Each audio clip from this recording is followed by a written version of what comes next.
Canada has lost the plot when it comes to COVID vaccines and COVID mandates. Plus, Erin O'Toole can't seem to answer a single question about the Trucker Convoy. Where does he stand? Does anybody know? I'm Candice Malcolm, and this is the Candice Malcolm Show.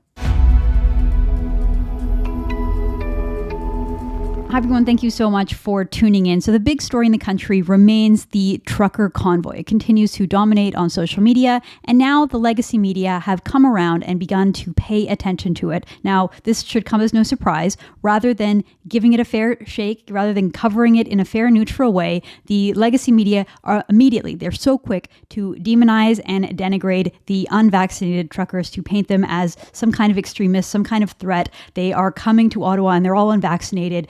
It's like a zombie apocalypse heading to Ottawa. Everyone should, clutch their pearls and run inside to stay away from these scary unvaccinated truckers. That's sort of the line that you hear from many people on social media and many journalists. So the first point I want to make on the program today is that as a country, we've sort of lost the plot when it comes to vaccines. The narratives have changed so many times, and I think at this point, we're all kind of just confused as to what the purpose of the vaccine mandate is, what it was originally, and we're kind of just running on the inertia of the initial pledge and the initial promise that vaccines would just completely end the pandemic. That was the idea. So we know that the way that they sold the vaccines, the purpose of the vaccines was to go back to normal. The overwhelming majority of Canadians complied. We wanted to go back to normal. We wanted to protect ourselves and our families from getting COVID. So most of us did exactly what we were told to do. We did exactly what government officials and experts and the elites told us to do.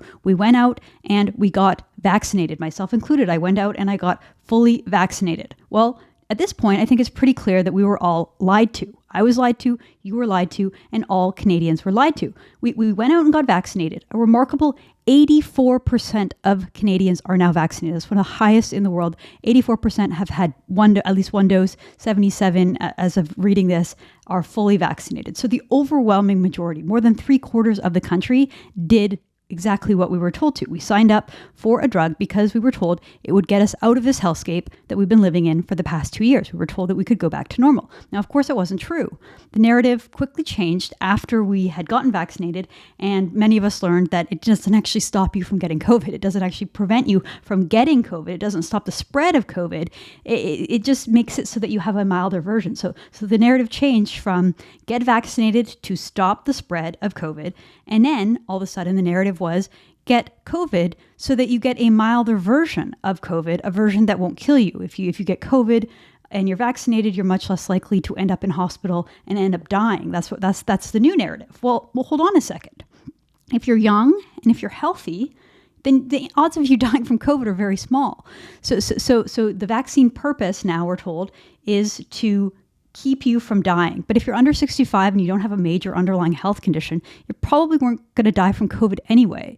So getting a vaccine for those of us that are young and healthy would just make it even more so that when we get COVID, that we won't die. Okay, they still insisted that everyone get vaccinated regardless of your age, whether you're in a vulnerable category, and also importantly, regardless of whether you've had COVID before. Because if you've had COVID before and you've recovered from it, you had the antibodies, you're safe. In fact, you're safer than if you get the vaccine. So it doesn't even matter. It didn't even matter to the politicians and the experts that were rolling this all out. They insisted that everybody get vaccinated. And that's where we are now. Again, most people listened. Most people complied. But alongside this, when they rolled out the vaccine mandates, we were told the purpose of the mandates was to stop the spread of COVID, right? We don't want unvaccinated people going to restaurants because they could get everyone else sick. And then we could have more cases and we could have another wave and we would overwhelm our hospitals again. So if you were unvaccinated, you couldn't go to restaurants. You couldn't go to work if you had a job in the front line as a frontline worker because they didn't want people exposed to COVID. So the whole purpose of the mandate was based on the original assumption about COVID, which was that once you get vaccinated, it stops you from getting it, stops the spread. But now that we know that you can still get COVID when you're vaccinated, the whole purpose of the mandates doesn't make any sense anymore. Because if getting vaccinated only stops you from getting a worse version of it, a version of it that might land you in the hospital or kill you, that has nothing to do with the spread. That has nothing to do with how viral it is. So you can continue to get COVID if you're vaccinated. It doesn't make a difference. And especially now with Omicron. being vaccinated does not stop you from getting Omicron. We know that. Everybody knows that. I can speak from my own personal experience. Like I've told you, everyone in my household, except for me, has now had COVID, and we're all fully vaccinated. My husband, my mother who lives with us, both are 2 small children. They're not vaccinated because they're really little, but they still got it. They recovered just fine. We've had 3 different babysitters that come to our house that have all had COVID, and they're all fully vaccinated. They didn't get COVID from us. They got it from the outside world because everyone has COVID, and they came back and brought it into our house. Just saying, everyone's getting it, even though they're vaccinated. I'm sure you have similar stories that many, many people that you know, probably yourself, have gotten COVID recently, even though you're fully vaccinated. So we know that being vaccinated does not stop you from spreading COVID. So the whole idea behind a vaccine mandate just doesn't make sense anymore. And you don't even really hear the argument at this point. You don't hear it as much that the idea of the vaccine mandates is to stop the spread. So if that's no longer the narrative, what is the new narrative? Why do we need to get these vaccines, and why do we need these vaccine mandates? Well, the new narrative is basically just shut up and do it. That's the narrative. That's the line. That's what we hear from the media. Shut up, get vaccinated, comply, do what you're told. And the rationale, well, because we say so, basically, because of the science, because the experts say so. That's where we are as a country. We will fire you from your job. We will raise your taxes. We will ban you from going to the grocery store. We will stop you from traveling. We will tell you that your family should not invite you to Christmas dinner. We will call you every name in the book. We will do everything we can to force you to make a health decision that you don't want to make if you are unvaccinated in this country. You have become the untouchables. And that's what we're seeing. That's what this is all about. Now in response to this horrific movement that we are seeing in this country, that we are seeing in Canada and all over the world, in response, we have seen an incredible story emerge, an incredible story of bravery and courage among a growing number of people who say no, who say enough is enough, who say I will not comply. And we saw these tremendous rallies all across North America over the weekend. We saw huge crowds. We saw people come out. We saw speeches. We really saw something inspiring. Canadians, Americans, people all over saying no, saying we want our freedom. We will not live under medical tyranny. And this is the people uniting, using their voice to say no, to say I will not comply. And again, truly incredible, truly incredible. So building off the momentum of these incredible rallies that we saw over the weekend, we see the Trucker Convoy, which is now making its way across the country and heading to Ottawa. Again, people saying, look at the important role that we play. Look at what the government is doing to us. Look at the supply shortages that are being caused by forcing our industry to do something that most of us don't want to do. 20% of truckers are not vaccinated. We don't know why. Maybe they've had COVID. Maybe they have health reasons. Maybe they just have moral reasons. Whatever their reason is, they're not vaccinated. And frankly, why should they be? They sit in a truck by themselves for most of the time. So they don't interact with people. They're not frontline workers in the same way as a nurse or a grocery store clerk is. Okay. Again, we shouldn't even have to have the justification for anyone, because now that we know that everyone can get COVID regardless of vaccine status, the basic idea has been thrown out the window. We've lost the plot. It doesn't make sense anymore. But regardless, these people are fighting back, and God bless them. So much so. We'll just take a couple of samples of the incredible bravery and the incredible message that we've seen from these truckers and these people. Sheila Gunn-Reid, a great journalist over at The Rebel, she tweeted this out, saying that a mother and her kids are handing these out to the truckers. A beautiful, beautiful message. I'll read it here because it's really nice. It says, "Thank you for standing up for all Canadians and the Canada we loved like past tense. Thank you for standing up against division, segregation, and hate. Thank you for standing up for the children of Canada. We will inherit the consequences of what the grown-ups of the country let happen. Thank you for standing up for our right to decide what happens to our body and us kids' right to play, participate, and just be kids. Thank you for choosing to transport goods so we can have what we need. Cookies make everything better. We hope these cookies make your long ride better, and that you get so much support along your journey. Thank you, from the kids of Canada." Beautiful, beautiful message. And another one, I saw this clip of a OPP officer, an Ontario police officer, giving her wishes and saying what so many Canadians think and believe, thanking these truckers for the sacrifices they make and the political message that they're sending right now. So here's that clip. Hey there. So I'm Constable Erin Howard, coming to you from Ontario, Canada. I really wanted to give a shout out to all the truckers. I think what you guys are doing is incredible.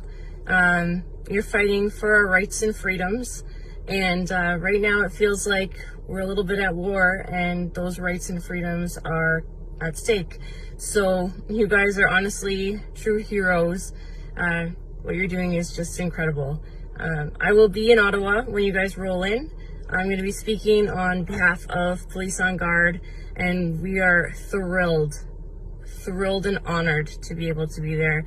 I can't wait to meet you guys. Hope to talk to a lot of you in person.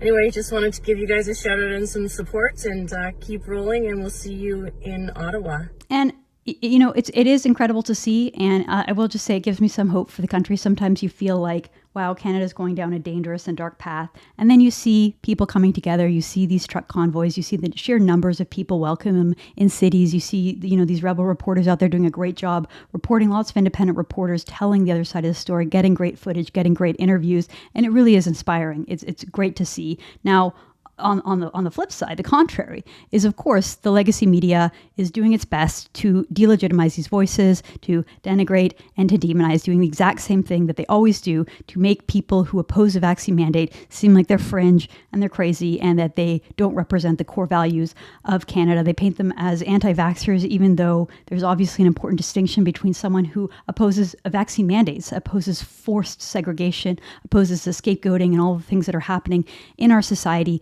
versus someone who just is opposed to vaccines. Those are two different categories. The media always conflates them.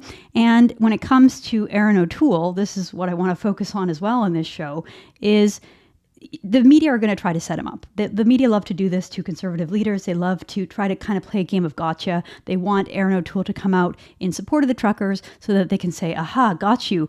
Look at this one guy over here and how crazy he is. He's a white supremacist, or he's whatever, he's this, he's that, and try to conflate and compare and somehow put them in the same category as Erin O'Toole. We saw them doing this all the time with Andrew Scheer when there was those yellow vest rallies and people protesting Trudeau's over-the-top anti-energy policies. Anytime that Andrew Scheer, the former Conservative leader, would come out in support of them, the media would use that as a sort of way to twist and turn and make it seem like Andrew Scheer was some kind of an extremist. And obviously they're trying to do the same thing here to Erin O'Toole. The problem is that Erin O'Toole cannot answer a question. Nobody knows where he stands. We don't know whether he supports the truckers. You could tell that he doesn't really want to come out and support them because he doesn't want to be painted as an anti-vax, or he doesn't want to be connected in case some of them are, said something in the past that makes him seem extreme. So he's just sort of treading carefully, but he doesn't do it very skillfully. He doesn't give a straight answer. He waffles, he flip-flops. This is just sort of become quintessential Erin O'Toole. He just can't answer a question. And the media, of course, are like vultures. They smell weakness, they circle the prey, and they just go question after question, same thing over and over again. So here is a cringeworthy montage of Conservative leader Erin O'Toole just being completely unable to answer a very basic question about whether or not he supports these truckers. Several of your MPs have tweeted out support for the convoy. One of them saying that he felt the Prime Minister had a vendetta against people who were unvaccinated. Do you support the convoy, its goals, its objectives, even though the Canadian Trucking Alliance says it could be disruptive? And to follow, again, repeat Louis' question, will you meet with them when they come to Ottawa? We've been talking to the Canadian Truckers Alliance, Glenn, for several months. We've seen a crisis in the supply chain coming for several months, and we've proposed policies to try and help alleviate that, the most important of which is vaccines. You didn't answer my question about yes, I did, Glenn. You didn't say whether vaccines are a critical tool. You didn't say whether you'd meet with them. And we need you didn't say what, to make sure we keep store shelves full. Maybe you can answer in response to my next question, sir. You can say whether you meet with them. That's why last week, Glenn. My follow-up question is about the supply chain. One of your MPs tweeted out a photograph purporting to be empty grocery store shelves in Canada. Turns out was actually from the UK several years ago. When things like that happen, does that undermine your party's credibility on this issue? Well, we've been talking about shortages for some time. So has the Canadian Chamber of Commerce. There are unvaccinated truckers rolling into Ottawa. You won't say whether you support them. You won't say whether you will meet with them. So what should Canadians think about your position? Do you not support the trucking convoy? I support getting as many people vaccinated as possible, including truckers. So what's your message then to truckers who have maybe spent the past month thinking that you kind of have their backs and calling for reasonable accommodations and rapid tests? And again, you still won't answer. Will you meet with them when they come to Ottawa? Do you support their efforts and coming all the way here? What's your message to truckers who might be disappointed that you are dodging questions and when you won't say whether you'll meet with them? Well, let me be crystal clear. We've been meeting with the Canadian Trucking Association for several months. In fact, we've written the minister on this. And at every occasion, I encourage truckers to get vaccinated. Now, I just want to say, the questions are unfair, they're leading, they're irrelevant, they're accusational, they play right into the Liberal talking points and the Liberal narrative. But we expect that. And Erin O'Toole, in this case, doesn't even get credit for standing up to the media. Usually when you see a Conservative politician punching back and standing up to the media, you kind of cheer and you say, great job, that's exactly what we want you to do. But in this case, you just sort of oddly agree with the journalist. You're kind of like, well, O'Toole, you're not answering the question. That's pretty obvious. And if you just answer the question, then we would be on your side, but you're not answering. You're kind of trying to be on both sides. You want to be seen as in favor of the truckers. You don't want to be too close to them because you don't want to be painted in a negative light. So he's trying to have it both ways. The media smell that really, really bad. Everyone on social media was criticizing this up and down. Now, meanwhile, and this just makes it so much worse for Erin O'Toole, is that his Conservative MPs, his own MPs, are out there vocally supporting the convoy. They're out there saying thank you to the truckers. They're out there saying thank you, let's stand up for our liberties, let's say no to these awful vaccine mandates, as every Conservative in the country, and frankly, as every Canadian should. Okay, so here's just an example. Here is the former Conservative leader, Andrew Scheer, saying what Erin O'Toole should be saying. He says this: "Thank you, truckers. Trudeau is attacking personal liberty and threatening everyone's ability to get groceries because of his overreach on vaccine mandates. He is the biggest threat to freedom in Canada." Amen to that. That's what Erin O'Toole should be saying. And would it really be so hard for Erin O'Toole to just say that? It should be a no-brainer for the leader of the Conservative Party. Instead, let's chalk this up as another blunder and another own goal for the Conservative leader. I'm Candice Malcolm, and this is The Candice Malcolm Show.